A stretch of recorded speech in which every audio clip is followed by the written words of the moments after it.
Hello everyone, आप सभी का स्वागत है फिर से एक न्यू ब्लॉग में। आप सभी को सबसे पहले राधे राधे एंड आप लोग बहुत ज़्यादा अच्छे होंगे। और आज मेरी ब्लॉग की जो स्टार्टिंग मैंने की थी वो मैंने मॉर्निंग में की थी एंड उसके बाद ब्लॉग स्टार्ट करने के बाद फिर मैंने अपनी स्टडी टेबल को साफ़ किया था।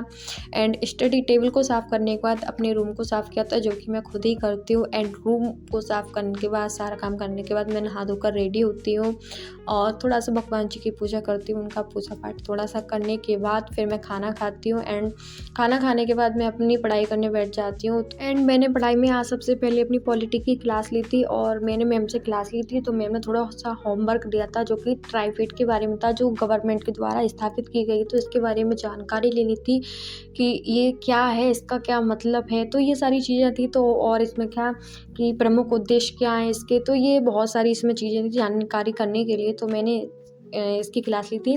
सबसे पहले तो ट्राइफेड के बारे में मैं बताती हूँ।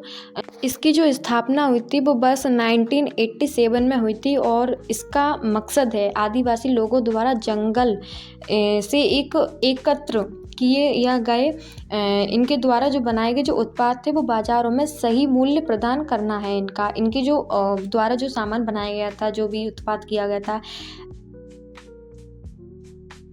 एंड इसका जो प्रावधान है वो मुख्यालय दिल्ली में स्थापित है। और जबकि बोल सकते हैं 13 ऐसे क्षेत्रीय कार्यालय हैं जो देश के विभिन्न स्थानों में स्थित हैं।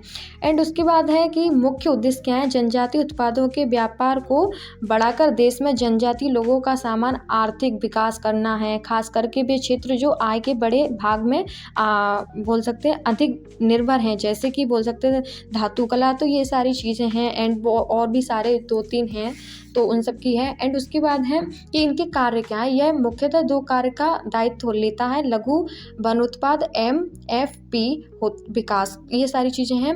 एंड जिसको बोलते हैं जनजातीय लोगों की आजीविका का एक महत्वपूर्ण स्रोत है गैर कास्ट वनोत्पाद, जिसे सामान्यतः लघु वनोत्पाद कहा जाता है।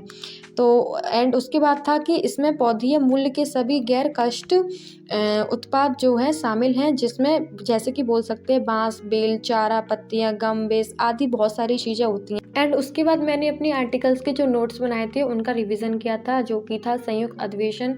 और इसमें मैं आपको 1-2 पॉइंट बताती हूँ, जैसे कि सबसे मेन है, मेरे को लगता है कि ये है कि जो संयुक्त अधिवेशन किन किन आधारों पर नहीं लाया जाता है। तो बोल सकते हैं जैसे कि धन विधेयक है, इस पर संयुक्त अधिवेशन नहीं लाया जाता है। संविधान संशोधन है, राष्ट्रपति पर जो महाभियोग लाया जाता है उस पर कोई भी संयुक्त अधिवेशन नहीं लाया जाता। लेकिन अब तक 3 बार संयुक्त अधिवेशन पारित मतलब किए जा चुके हैं, जैसे कि दहेज से संबंधित था, बैंक सुधार से संबंधित था या आतंकवाद से संबंधित था। तो जो ये हैं जो ला चुके हैं अब तक।